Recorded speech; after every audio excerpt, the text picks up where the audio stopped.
안녕하세요. 캔들피그와 김하백의 나불대화 시간입니다. 최근에 재난기본소득이라고 해서 국민 한 명당 100만원씩 주자는 이야기가 나와서 요 며칠 논란이 있었는데요. 그래서 오늘은 기본소득제에 대한 이야기를 해볼까 합니다. 반갑습니다, 김하백님. 네, 안녕하세요. 오늘은 기본소득과 관련해서 간단하게 살펴보는 시간을 가져볼 텐데요. 일단 기본소득에 대한 개념을 먼저 살펴보기 전에 최근에 많이 부각됐던 이슈부터 먼저 다뤄보면 좋을 것 같아요. 예. 근데 뭐 때문에 기본소득이 이슈가 된 겁니까?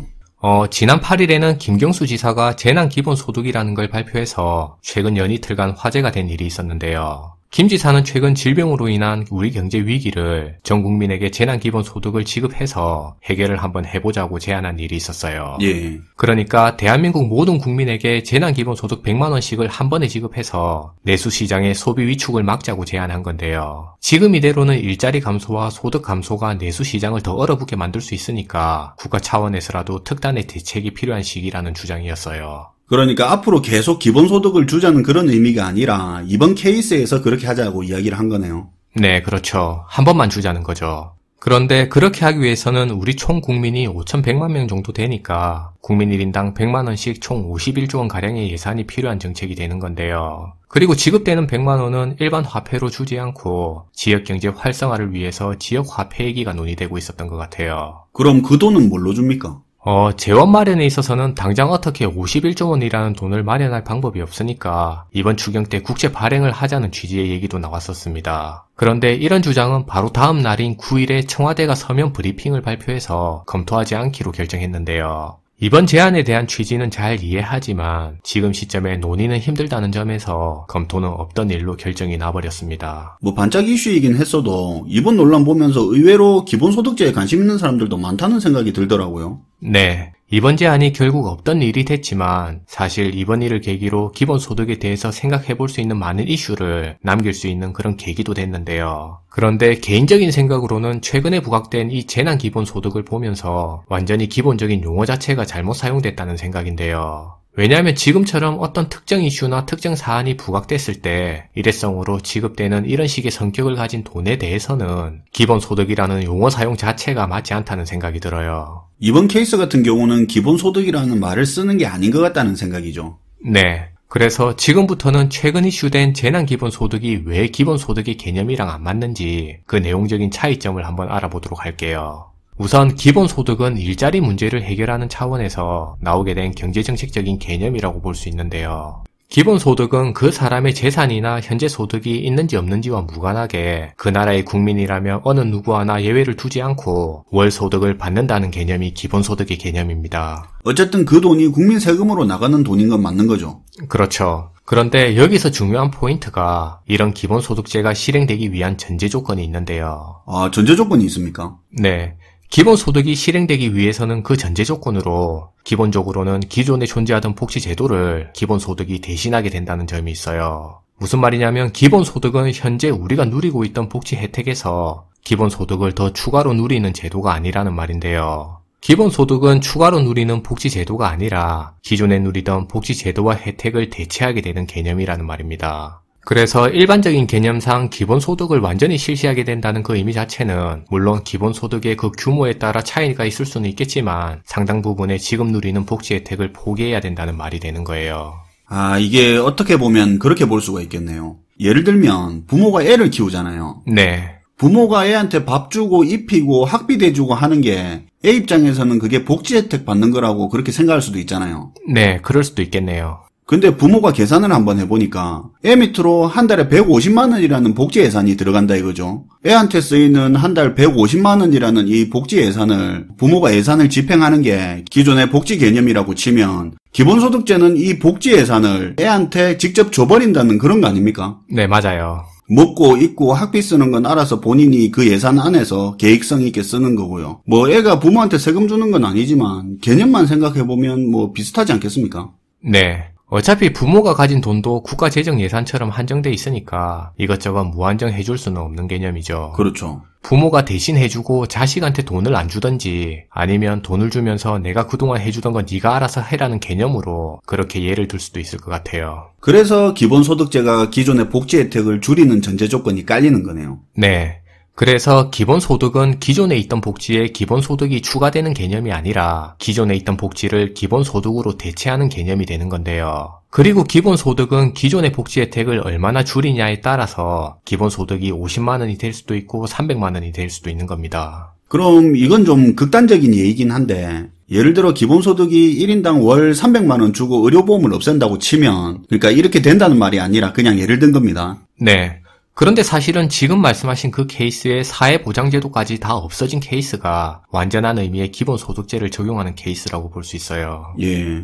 어쨌든 지금은 감기로 병원 가봐야 몇천 원밖에 안 나오지만 월 300 기본소득 주는 그런 조건으로 의료보험을 없앤다고 치면 병원비 몇만 원 나오더라도 1인당 300 줬으니까 그게 의료보험 지원 역할도 되는 거죠. 그렇죠. 정부가 기본소득으로 준 돈 300만 원에 각자 개인이 근로소득으로 추가소득을 더 벌 수도 있으니까 네가 번 그 모든 돈으로 다 알아서 처리하라는 개념인 거죠. 근데 기본소득이 그런 거라면 원하는데 복지 지출을 하는 거니까 좋아하는 사람도 분명히 있겠지만 오히려 반대하는 사람이 더 많을 것 같은데요. 네.